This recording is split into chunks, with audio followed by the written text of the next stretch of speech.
नमस्कार, सत श्री अकाल एंड आदाब।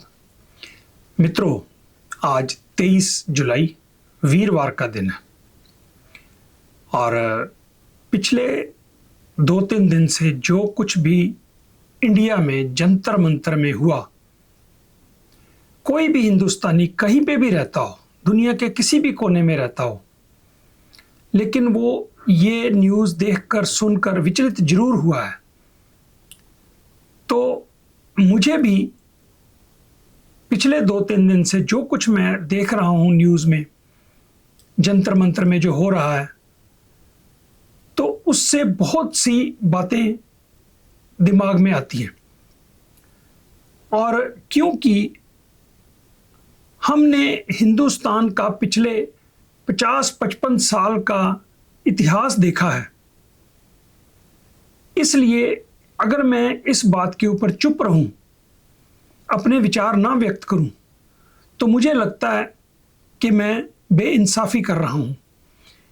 हिंदुस्तानी होने के नाते मेरा ये फर्ज बनता है कि जो नई जनरेशन है उसको थोड़ी सी तरतीबवार, सिस्टमेटिकली, सीरियल वाइज हिस्ट्री से थोड़ा सा वाकिफ करवा दूं, ताकि जो आज हो रहा है जंतर मंतर में उसके ऊपर हम बाद में आते हैं, लेकिन वो कितना इम्पोर्टेंट है इसको समझने के लिए थोड़ा सा हमें हिस्ट्री में वापस जाना पड़ेगा।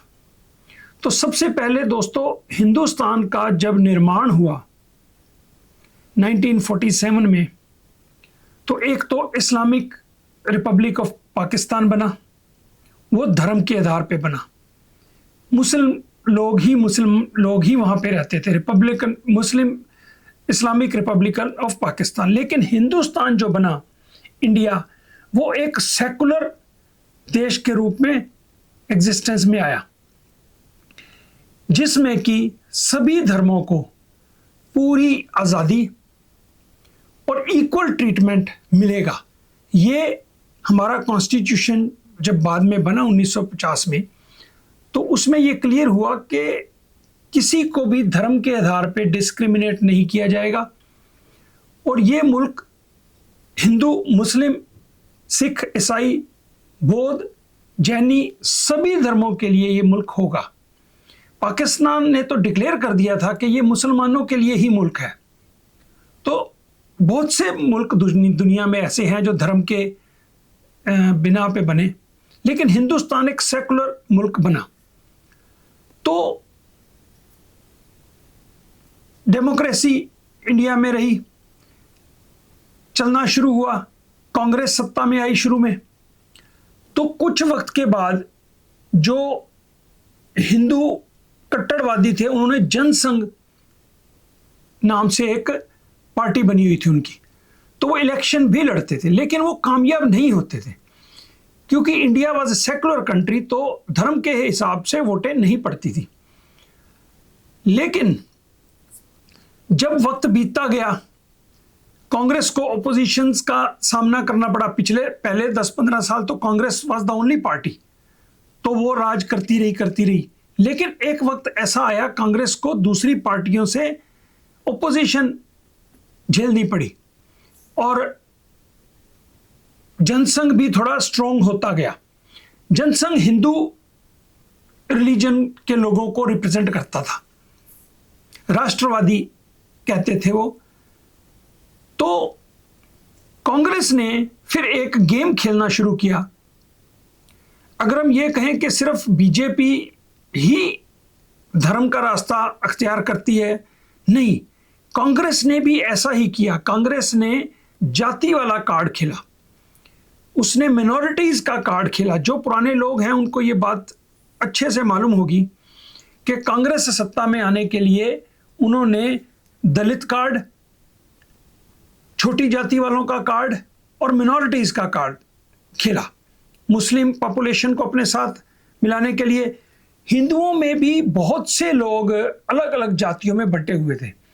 तो कांग्रेस ने ये देखा कि आधे लगभग हिंदू धर्म में जो लोग हैं वो स्वर्ण हिंदू जो कहते हैं, ऊंची जाति वाले हिंदू, वो नहीं हैं, छोटी जाति वाले हिंदू हैं। तो वो मुस्लिम और मिनॉरिटीज को मिला के, आदिवासियों को मिला के, तो कांग्रेस ने अपना वो वोट बैंक पक्का रखा। तो उस जमाने में 40-50% के ज़्यादा वोटिंग नहीं होती थी। तो उन्होंने ये देखा कि इतने % लोग हमें वोट कर दें तो हमें सत्ता में हमेशा हमेशा के लिए आने से कोई नहीं रोक सकता। तो ये कार्ड कांग्रेस खेलती रही, मिनॉरिटी कार्ड, अल्पसंख्यक कार्ड जिसे हम कहते हैं, वो खेलती रही कांग्रेस, तो सत्ता में बनी रही। फिर बीजेपी ने जब ये देखा कि भैया कांग्रेस भी ये कार्ड खेलती है, तो क्यों ना हम इस धर्म का, हिंदू धर्म का कार्ड खेल के पावर में आने की कोशिश करें, तो उन्होंने हिंदू कार्ड स्ट्रांगली खेलना शुरू किया।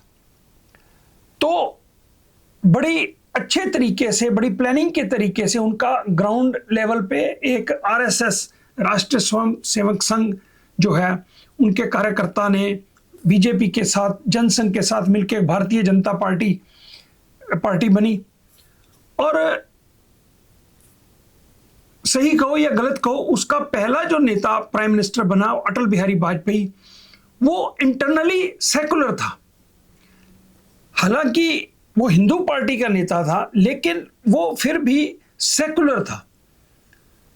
तो उसके बाद एक बार हिंदू पार्टी ने जब सत्ता का स्वाद चख लिया, तो उसके बाद इनको जो कहते हैं ना, ये लगने लगा कि भैया हिंदुओं के सिर के ऊपर ही हम, अकेले हिंदू वोट के ऊपर भी हम जो है पावर में आ सकते हैं।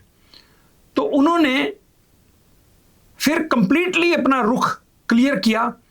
फिर उन्होंने 92 में बाबरी मस्जिद जब का मुद्दा बनाया कि राम मंदिर बनाएंगे, बाबरी मस्जिद को गिराएंगे, उस समय कंप्लीटली सोसाइटी को पोलराइज कर दिया, हिंदू मुस्लिम कंप्लीटली। तो बहुत दंगे भी हुए उस जमाने में। हिंदुओं को एक ट्रेन से कार सेवक जा रहे थे, निकाल के मारा गुजरात में। फिर उसके बाद गुजरात में गोधरा के दंगे हुए, फिर मुसलमानों को मारा गया। तो इस तरह से ये दंगे चले। तो ये क्लियर हो गया कि भारतीय जनता पार्टी हिंदू को ही रिप्रेजेंट करती है, उन्हें हिंदू का ही वोट चाहिए। और अगर सारा हिंदू मिलके एक तरफ वोट डालने लग जाए तो इनको पावर में आने में आसानी होगी। ये बात ये समझ चुके थे। तो इन्होंने हिंदू कार्ड खेला, पावर में आए। ये सिलसिला थोड़ा शदीद हो गया जब नरेंद्र मोदी, जो कि कट्टर हिंदू थे, जिन्होंने के गुजरात में इनके ऊपर एक आरोप है कि मुस्लिम समुदाय के बहुत से लोगों को इनकी हेल्प से कत्ल कर दिया गया। हालांकि किसी कोर्ट में यह प्रूव नहीं हुआ, लेकिन कहा जाता है कि नरेंद्र मोदी का उसके पीछे हाथ था। तो ये एक हिंदुओं को अपना मसीहा मानने लगे। तो उसके बाद ये एक हिंदुत्व को इन्होंने जगाया, जो कि हिंदुस्तान में एक सेकुलरिज्म था, उसका एक तरह से अंत हुआ। नरेंद्र मोदी के पहले टेन्योर में ये वाज़ेह हो गया कि अब ये जो सरकार है वो मुस्लिम का या और मिनॉरिटीज का वोट नहीं लेना चाहती, सिर्फ हिंदुओं के वोट के सिर के ऊपर ही ये प्राइम मिनिस्टर बन सकते हैं, सत्ता में आ सकते हैं। तो जब इनको ये महसूस हो गया तो इन्होंने, देखो हिंदुस्तान में दोस्तों दो चीज़ों से पॉलिटिक्स चलती है, राजनीति, एक धर्म और दूसरा जाति। दोनों ही मेरे हिसाब से, जाति तो बहुत ही बुरी चीज़ है। और अगर आपको मालूम हो, अमेरिका में या और बहुत से मुल्कों में जाति नाम की कोई चीज़ है ही नहीं। सिर्फ इंडियन सब कॉन्टिनेंट में जाति एग्जिस्ट करती है। ये फलां जाति का आदमी, ये फलां जाति का। यहाँ पे अब किसी आदमी को हम बताते हैं ना अमेरिका में कि भैया इंडिया में ऐसे सिस्टम है, कास्ट सिस्टम है, तो उनको समझाने में ही बड़ी मुश्किल आती है। उनको समझ ही नहीं आता कि यार ये कैसे कोई आदमी पैदा हो गया तो वो शूद्र बन गया, और वो पैदा हो गया किसी स्वर्ण हिंदू के घर में तो ब्राह्मण हो गया, पंडित हो गया, अच्छा आदमी हो गया, और अगर शूद्र घर में पैदा हो गया तो वो बस सफाइयों जोगा रह गया। मतलब ये बात समझाने में ही बड़ी दिक्कत आती है, और हमें शर्म महसूस होती है जब हम बताते हैं कि इंडिया में ये वाला सिस्टम अडॉप्ट होता है। तो बहुत ही पॉलिटिक्स में जाति का इस्तेमाल बहुत होता है। हर इंडियंस को पता है कि जिस हल्के में जिस जाति के ज्यादा वोटर हैं उनकी लिस्ट बनती है कि यहाँ पे जैनी ज्यादा है तो जैनी को वहां पे वोट के लिए कैंडिडेट के तौर पे खड़ा कर दिया जाएगा, सिख हैं तो सिख कैंडिडेट खड़ा कर दिया जाएगा, मुस्लिम है तो मुस्लिम। तो इस तरह से, या जाति कि ये राजपूत है, ये ब्राह्मण है, ये शूद्र है, इस तरह से इलेक्शन में जाति का इस्तेमाल होता है। और धर्म का भी खुलेआम इस्तेमाल धर्म का हिंदुस्तान की पॉलिटिक्स में होता है। थोड़ा बहुत पूरी दुनिया में चलता है, लेकिन हिंदुस्तान में तो ओपनली ये चीज धर्म और जाति, दो चीजों के ऊपर ही सारी पॉलिटिक्स घूमती है। अच्छा, थोड़ा सा मैं आपको ले चलता हूं पंजाब की तरफ। जंतर मंतर पे आने से पहले मैं अभी थोड़ी सी आपको हिस्ट्री के बारे में बताना चाहता हूं कि धर्म जब पॉलिटिक्स में आ जाए और धर्म का इस्तेमाल होना शुरू हो जाए तो किस तरह से समाज गिर जाता है, किस तरह से लोगों का कत्ले आम होता है। इसीलिए आपने देखा होगा कि मैं धर्म के हमेशा खिलाफ बोलता हूं, क्योंकि मैंने देखा कि प्रैक्टिकली धर्म का इस्तेमाल अच्छे कामों के लिए कम और बुरे कामों के लिए ज्यादा होता है। अब आप कहोगे कि भाई धर्म तो अच्छे कामों के लिए बना है, मैं तो ये देखता हूं कि उसका इस्तेमाल कैसे हो रहा है। अगर आप ये कहें कि चाकू का इस्तेमाल कैसे हो रहा है वो देख रहे हैं हम, तो अगर चाकू से सब्जियां कट रही हों, अच्छे काम हो रहे हों, तो फिर तो चाकू ठीक है, चलना चाहिए सोसाइटी में। लेकिन अगर उसी चाकू से लोगों में वायलेंस फैल रही हो तो उस चाकू को बैन ही कर देना बेहतर है, मेरा ये सोचना है। तो धर्म अगर अच्छा काम कर रहा हो, धर्म कोई फायदा फैला रहा हो, मैं हमेशा कहता हूं कि अगर धर्म का फायदा होता होगा, प्रैक्टिकली होता हो, तो भैया धर्म जिस मुल्कों में ज्यादा है वो मुल्क बहुत अच्छे तरक्की कर जाने चाहिए। उन देशों में सफाई, ईमानदारी है ना, एक दूसरे के साथ सद्भाव, मोहब्बत, यही तो धर्म सिखाता है ना, तो होना चाहिए, तो नहीं होता। इसीलिए मैं कहता हूं कि धर्म और जाति, ये इसका प्रैक्टिकल इस्तेमाल सही रास्ते में नहीं हो पा रहा। अब मैं पंजाब की तरफ आपको लेके चलता हूं। 80s में, 1980s में, जो लोग अब मेरी वीडियो सुन रहे हैं, अगर तो कोई आदमी 50-55 से ऊपर है तो उसको थोड़ा बहुत पता होगा, अदरवाइज किसी को वो स्टोरी नहीं पता होगी 1980s में क्या हुआ।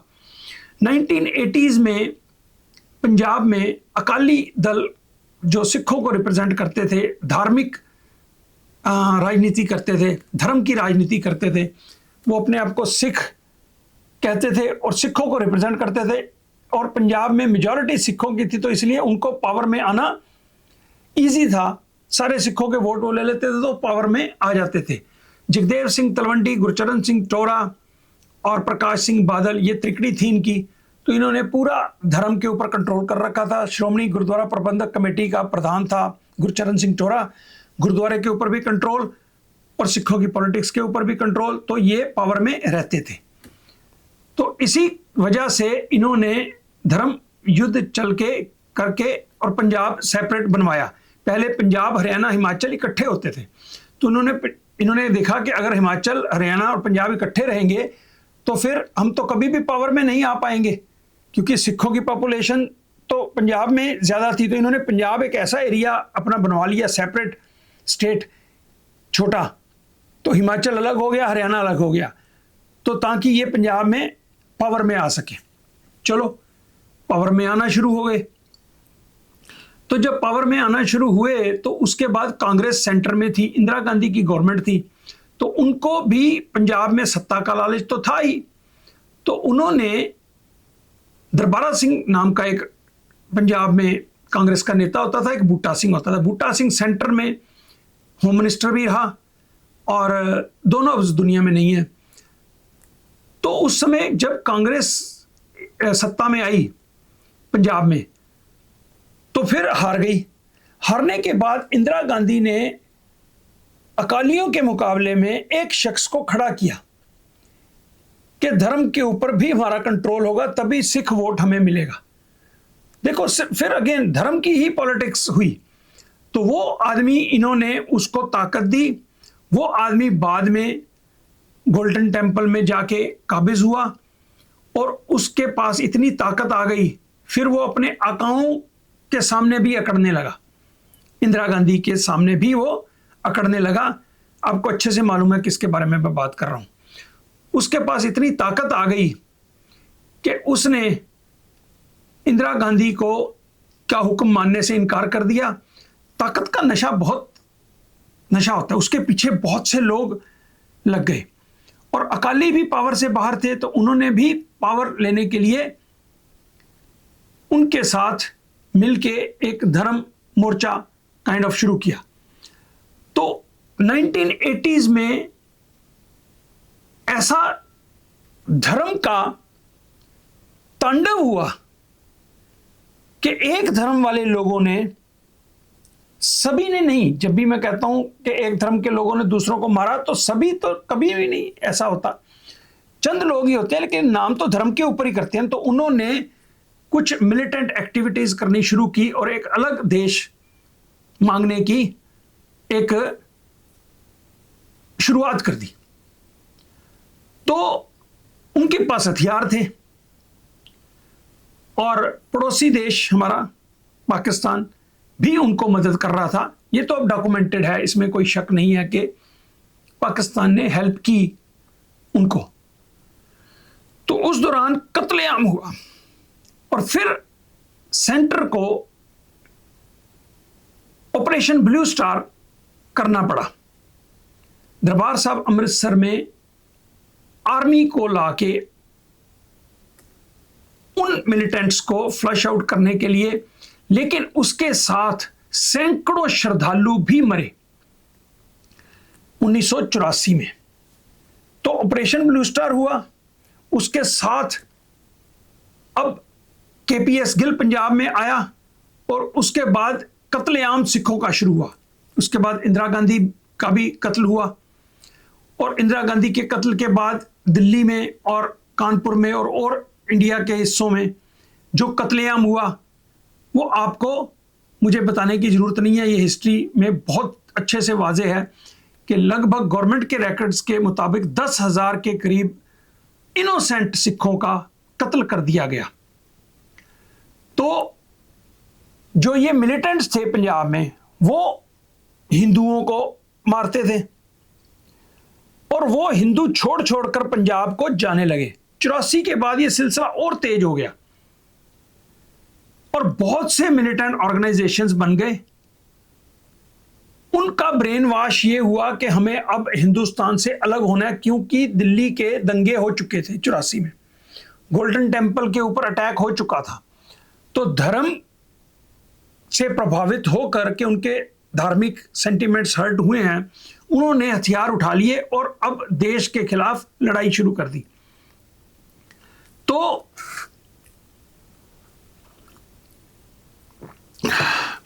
तो ये सिलसिला 90s तक चलता रहा।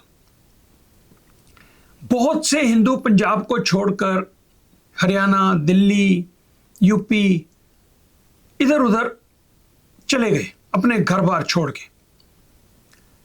और 84 में जो राइट्स हुए, उसके वजह से बहुत से लोग दिल्ली कानपुर, यूपी, बिहार, इधर उधर से वापस पंजाब को आने लगे। तो ये धर्म का ही सारा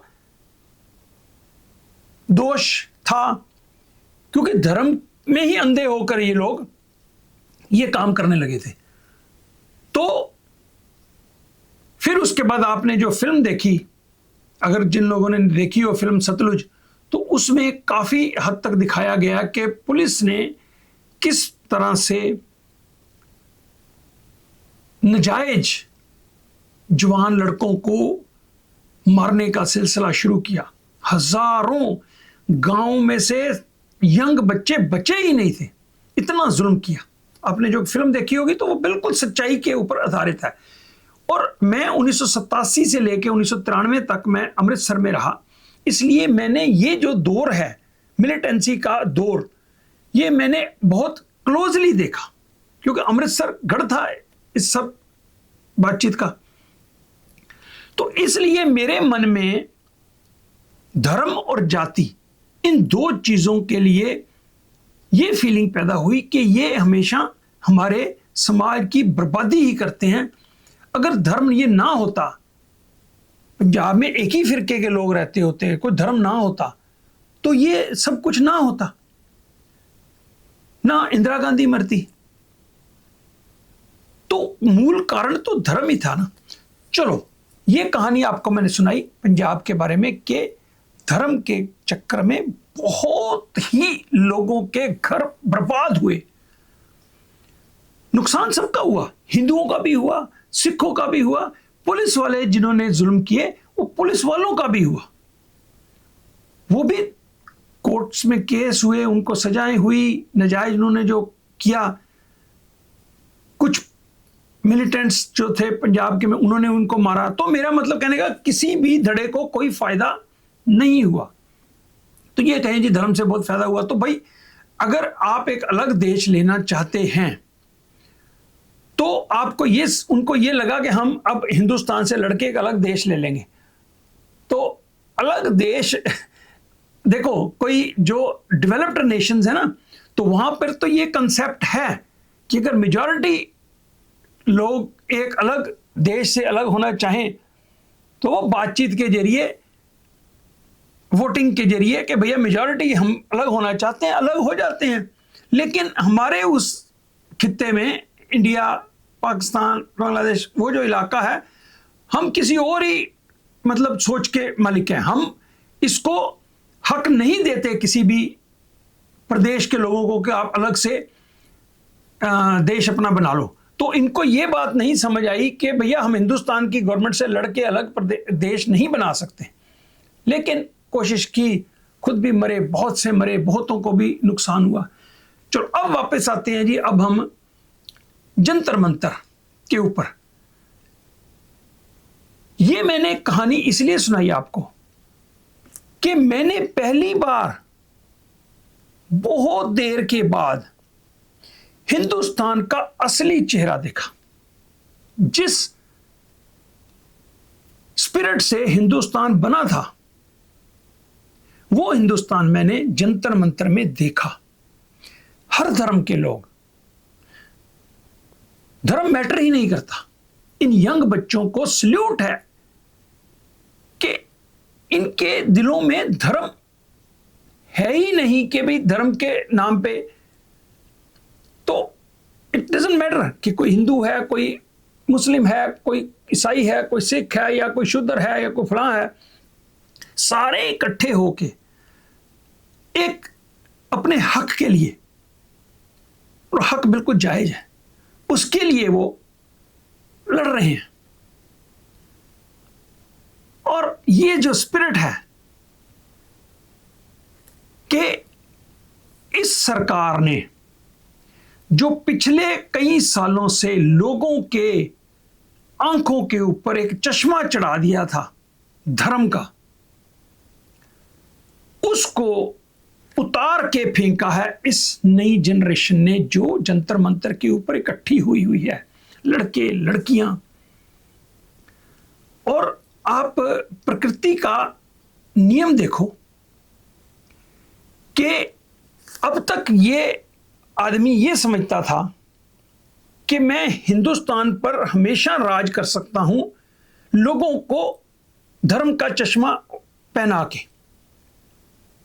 और जो भी करूं, इसको इतना कॉन्फिडेंस आ गया था अपने आप के ऊपर कि भैया लोग इसे मूर्ख हैं हिंदुस्तान के जनता, कि मैं इनको जो भी मैं करूं, किसी भी बात का जवाब दूं या ना दूं, I am not answerable to anybody. फिर भी ये लोग, क्योंकि मैं हिंदुओं का मसीहा हूं, तो मुझे ये लोग वोट देंगे ही देंगे, इनके पास कोई और चारा नहीं है। उस चीज को, प्रकृति के अपने नियम होते हैं। कैसा शुरू हुआ? सबसे पहले ये जंतर मंतर अब शुरू हुआ है, लेकिन बच्चों के दिल में, दिमाग में, नई जनरेशन में पहले से ही कुछ चीजें आनी शुरू हो गई थी। मैं बताता हूं क्या। जब ये हमारे इधर अमेरिका के डोनाल्ड ट्रंप को फ्रेंड कहता था, उसके बाद जो डोनाल्ड ट्रंप ने इंडिया की धुलाई की, डिक्टेट किया, बेइज्जती की, इंटरनेशनल मीडिया के ऊपर इस बंदे ने इंडिया को रिडिक्यूल किया, बार बार किया। वहां से तेल नहीं लेना है, वहां से लेना है, अब 30 दिनों के लिए लेना है। ये जब बातें हुई, फिर एप्स्टीन फाइल, और हमारे इस भाई की चुप्पी, कंप्लीटली चुप्पी। इस बंदे के मुंह पे ऐसी चुप्पी के बेइज्जती भी सही जा रहा है, पूरे हिंदुस्तान की बेइज्जती हो रही है, कोई उस बंदे की बेइज्जती नहीं होती। प्राइम मिनिस्टर जो भी होता है वो रिप्रेजेंट करता है देश को। जब किसी प्राइम मिनिस्टर की कहीं बेइज्जती होती है तो उसका मतलब पूरे देश की बेइज्जती हो रही है। तो हिंदुस्तान का इमेज पिछले 2-3 सालों से इतना गिरा, तो ये जो यंग जनरेशन है इंडिया में, वो सब देख रहे हैं। सोशल मीडिया का जमाना है, सोशल मीडिया पे क्या हो रहा है सब कुछ देख रहे थे। लेकिन एक कुदरत ने एक बहाना दिया। ये नीट का जो पेपर लीक हुआ, बात नीट के पेपर लीक होने की नहीं है, ये तो एक ट्रिगर पॉइंट हुआ। लेकिन ज्वाला तो इनके अंदर, बच्चों के अंदर पहले से ही भड़क रही थी। वो धर्म की राजनीति से तंग आ गए थे, और इस बंदे की चुप्पी, नॉन डेमोक्रेटिक बिहेवियर, और हर बात में बस हिंदुत्व का रोना रो देना कि भैया उसके कारण मुझे वोट दो, और एक भी काबिलियत इस बंदे में नहीं। पिछले 10 साल में, 1920-21 से पहले जो 10 साल इंडिया ने अच्छे डेवलप किया, दुनिया में अपना नाम बनाया, और आईटी इंडस्ट्रीज ने अच्छा प्रोग्रेस किया, इंडिया की हाई पेइंग जॉब्स हुई, इंडिया का गांव का आदमी शहर में आया, शहर में मॉल्स बने, एक डेवलपमेंट आपको नजर आई इंडिया में। उसमें इसका कोई रोल नहीं है, उसमें लोगों का योगदान है, लोगों ने तरक्की करी। तो 8-10 साल इंडिया में अच्छी प्रोग्रेस हुई, इमेज भी दुनिया में इंडिया का अच्छा था। तो लोगों का ध्यान इस तरफ नहीं गया कि हिंदुत्व के कारण ये वोटें ले रहा है। क्यों? कि कैप्टन को ही क्रेडिट मिलता है ना। टीम अच्छा खेले, अगर इंडिया ने अच्छा खेला, अच्छा किया, अच्छी ग्रोथ की, स्टॉक मार्केट भी अच्छी रही, डेवलपमेंट भी हुई, लोगों की ग्रोथ भी हुई, इंडियन पीपल अमेरिका की बड़ी बड़ी कंपनियों के सीईओज बने, तो इंडिया का बोलबाला दुनिया में रहा। तो उसका क्रेडिट लोगों ने कैप्टन को ही देना था। हमें भी कुछ दिनों के लिए तो ऐसा महसूस हुआ कि यार, he is the man responsible for all these good things India is doing. लेकिन उसमें इसका रोल नहीं था। इंडिया के लोगों को उस बात का क्रेडिट जाता है। तो वो जो ज्वाला अंदर दहक रही थी, वो नीट का पेपर जब लीक हुआ और फिर इस बंदे ने ढीठ तरीके से रिस्पॉन्ड ही नहीं किया, तो तो फिर उनको आग लगी, फिर वो जंतर मंतर में इकट्ठे हुए, और जो जंतर मंतर में इंडिया के बच्चे इकट्ठे हुए हैं मित्रों, ये कोई छोटी बात नहीं है, बहुत बड़ा डेवलपमेंट है। और ये देखो, ये बंदा अभी भी चुप है, एक भी स्टेटमेंट इसकी नहीं आई कि बच्चे यहां पे उनके ऊपर लाठियां चली, उनके ऊपर जुल्म हुए, उनकी फेवर में, उनकी सपोर्ट में कुछ कह दे, या जिनको मार पड़ी पुलिस को बर्बरता नहीं करनी चाहिए थी, कुछ एक भी स्टेटमेंट अभी तक इस बंदे की नहीं आई। कितना कैसा एक प्राइम मिनिस्टर है, दिल्ली में बैठा हुआ, दिल्ली में हजारों बच्चे इकट्ठे हुए पड़े हैं, दुनिया पूरे इंडिया से आके प्रोटेस्ट कर रहे हैं। अगर कोई ड्रामे करने से इसको फुर्सत मिले, ड्रामे इतने इतने बड़े किए इस बंदे ने और लोगों को ऐसा मूर्ख बनाया, तो भैया आके मैदान में आके वहां पे उनको उनकी बातें सुन लो और उनके साथ एग्रीमेंट कर लो, भैया क्या आप चाहते हो, उनकी प्रॉब्लम का हल ढूंढ लो। लेकिन घमंड इतना है इस बंदे को कि मैं तो चुप रहा और चुप ही रहूंगा, फिर भी ये लोग हिंदू वोट मुझे देंगे ही देंगे। ये इसकी गलतफहमी अब खत्म होने वाली है। अब ये जो माहौल बन चुका है ना सोशल मीडिया के ऊपर पूरी दुनिया में, देखो मैं आपको कोई क्लिप्स दिखाऊं लंदन के, न्यूजीलैंड के, अमेरिका के कि कैसे इसके खिलाफ प्रोटेस्ट हो रहा है, तो वो आप लोगों ने सोशल मीडिया पे देख चुके होंगे, तो मेरे को कोई उसका दिखाने का आपको बार बार फायदा कोई नहीं। लेकिन पूरी दुनिया में और तो और पाकिस्तान से इतने ज्यादा लोग, बच्चे, यंग बच्चे सपोर्ट कर रहे हैं, क्योंकि वो भी इसी प्रॉब्लम से गुजर रहे हैं। पाकिस्तान में भी बच्चे, मैंने उनकी इंस्टाग्राम पे बहुत सी वीडियोस लोगों की देखी, वो कहते हैं कि हमारा दिल उन बच्चों के साथ है जो डिमांड कर रहे हैं जस्टिस की, अपनी एजुकेशन सिस्टम को चेंज करने की बात कर रहे हैं ना, तो कोई वो देशद्रोही तो नहीं। अच्छा, अब एक, हमेशा मैं धर्म के बारे में कहता हूं कि इससे कोई फायदा नहीं होता, लेकिन धर्म बनाया तो अच्छे कामों के लिए गया है। तो एक मुझे जो फख्र हुआ ये देखकर कि दिल्ली में जब इन बच्चों को उस पुलिस की बर्बरता से बचने के लिए आश्रय चाहिए था, तो मस्जिद खोल दी गई और गुरुद्वारा बंगला साहब भी खोल दिया गया इनके लिए। तो ये वहां पे गए, खाना खाया, इनको सुरक्षा भी मिली, रहने को छत भी मिली। तो जो अब सोशल मीडिया के ऊपर मित्रों सिखों के प्रति सहानुभूति या एप्रिसिएशन की जो मैं वीडियोस देख रहा हूं, ये धर्म का सही इस्तेमाल है।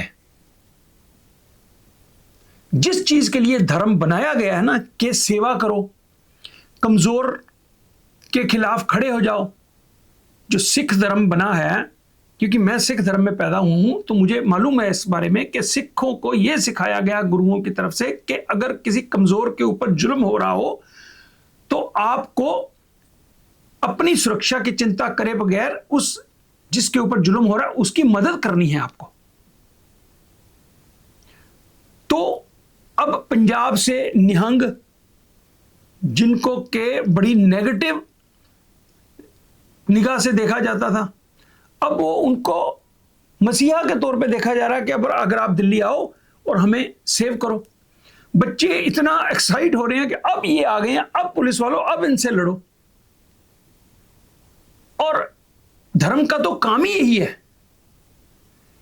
कि कोई भूखा है उसको खाना खिलाओ, कोई प्यासा है, किसी को आश्रय की जरूरत है उसको आश्रय दो, उसको कहीं से मार पड़ रही है तो उसको अपने यहां पनाह दो। तो ये तो एक धर्म का पॉजिटिव एस्पेक्ट है जो होना चाहिए, होता नहीं है। लेकिन जब होता है तो खुशी होती है। तो मुझे बहुत फक्र हुआ, और ऑनेस्टली मैं रात को बेड पे लेट के कई दफ़ा फ़ोन पे मैं इंस्टाग्राम पे लोगों की वीडियो सुनता हूँ, और मेरी आंखों में आंसू आते हैं कि यही सिख जिनको गले में टायर डाल डालकर, उसी दिल्ली में गले में टायर डाल डालकर आग लगाई गई, इनको खालिस्तानी, इनको उग्रवादी, क्या क्या नहीं कहा गया, वही सिख अब नेशनल मेन स्ट्रीम में जुड़ के अपने भाइयों के साथ, हिंदू मुस्लिम बाकी लोगों के साथ मिलके एक संघर्ष, कॉमन फाइट है ना, एक ऐसा आदमी जो लोकतंत्र में बिलीव नहीं करता, वोटों की चोरी का भी इल्जाम है उसके ऊपर, तो उसके साथ लड़ने के लिए ये सब इकट्ठे हुए। ऐसा दृश्य दोस्तों, ये है सही में सही इंडिया। कोई मैटर नहीं करता कौन किस धर्म का है, कोई छोटी जाति, बड़ी जाति, फलां, सब मिलकर एक गलत सिस्टम के खिलाफ लड़ रहे हैं और अपना एजुकेशन सिस्टम बेहतर बनाने के लिए फाइट कर रहे हैं इकट्ठे होके। लेकिन अब मैं इसके साथ साथ आपको अब थोड़ी सी अपनी मन की शंकाएं भी बता देता हूं कि जितना आप आसान समझते हो ऐसा होगा नहीं। मेरा जो अंदाजा है कि ये पॉलिटिक्स का माहिर है आदमी, ये मिल बैठ के गेम प्लान कर रहा होगा कि अब हमें क्या करना है। तो ये यूनिटी जो है ना, सब धर्मों की यूनिटी जब हो गई तो इसकी तो काम खत्म। तो ये कभी होने नहीं देगा ऐसा। तो ये ऐसी कोई गेम खेलेगा, कोई ऐसा दिमाग में फितूर होगा, ऐसा कोई चाल चलेगा जिससे कि आपस में इनके फिर फूट पड़ जाए, या कोई फॉल्स फ्लैग ऑपरेशन करके और पाकिस्तान को दोषी ठहरा के उसके ऊपर अटैक करके फिर नेशनल यूनिटी की तरफ लोगों को अपील कर देगा। कुछ इस तरह का गेम प्लान इस बंदे का हो सकता है। तो चैलेंजेस आगे आने वाले वक्त में बहुत सारे हैं। मेरी दिल से दुआएं उन बच्चों के लिए हैं जो बच्चे अपने अधिकार के लिए इकट्ठे होके, धर्म को पीछे छोड़ के, जाति को पीछे छोड़ के इकट्ठे होके एक प्लेटफॉर्म के ऊपर लड़ रहे हैं।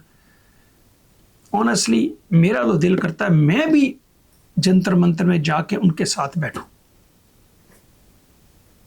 दिल से मेरी तमन्ना है। तो दोस्तों, हम शायद उस जंतर मंतर में फिजिकली उनके साथ नहीं बैठ सकते, लेकिन उस भगवान से दुआ जरूर करते हैं कि हिंदुस्तान की जो स्पिरिट है कि सब धर्म मिलजुल के इंसानियत के तौर पे अच्छे तरह से रहें, और अगर इंडिया को कुछ डायरेक्शन इन यंग लोगों ने दिखाई है, रास्ता दिखाया है, तो उस रास्ते पे अगर चल के हिंदुस्तान फिर से जो डिज़र्व करता है अपनी पोजीशन दुनिया में, ना किसी से ब्लैकमेल होगा, ना इस बंदे की जुर्त होगी यहाँ पे जो इंडिया के बारे में बुरी बात करता है, उसको भी जुर्त नहीं होगी। तो let's hope for the best. दुआएं हमारी उन बच्चों के साथ हैं।